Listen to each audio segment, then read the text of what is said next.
So are you considering gifting a large amount of money to your children? Perhaps you want to help them with a down payment.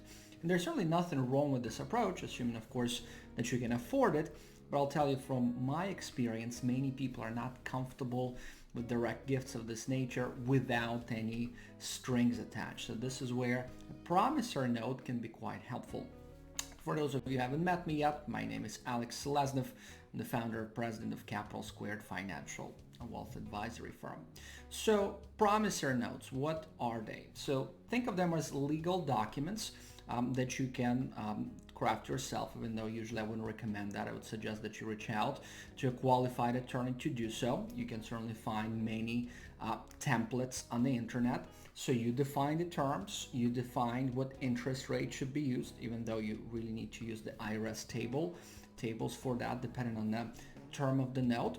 And then there's a payment plan in place. So your children, my example, would be making payments to you. Now, what's important here, exactly how would this be a gift?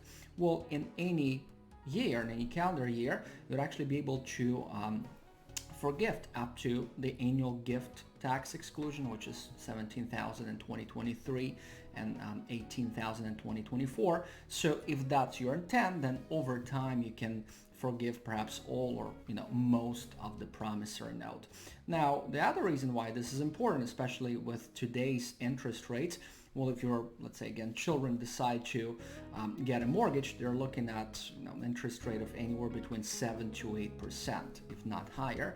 With the promissory note approach, you can come up with much better terms for them, and I'll tell you at this point, you're looking at 3 to 4%. So again, if you're thinking about larger gifts, consider a promissory note.